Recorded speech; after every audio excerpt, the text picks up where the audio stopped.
it's really important when tapping to recognize the little people. So when we first tapped our first season at Black Creek Farm, we had gone out to be in relation with the trees, just to see them and acknowledge them and say hi to them and put our tobacco down, and also see if the sap was flowing yet. And at the furthest end of the bush, it was like raining from the trees. The squirrels had been biting off the little buds, and they like to suck the sap like as if they're straws. And it was dripping, dripping, dripping, dripping. So we got very excited. Clearly the sap was flowing. So we came back a few days later, and we started at that end again where it was flowing so well.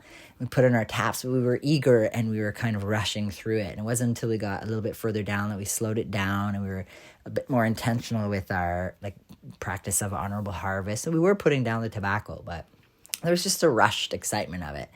And when we come back to collect the sap, there was none in those first few buckets.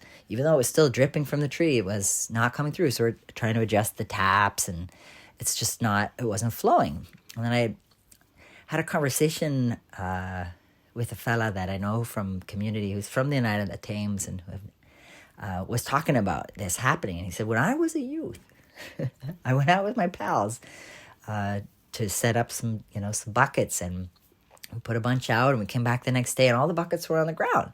Put them back up, back out the next day, again, all on the ground. This happened a few times. Finally, he thought, I'm going to go ask an elder what this is about. And the elder says, well, did you acknowledge the little people? Shoot, they didn't at all.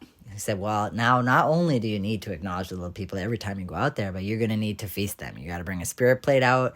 You really got to set things right with them, get into right relations with them.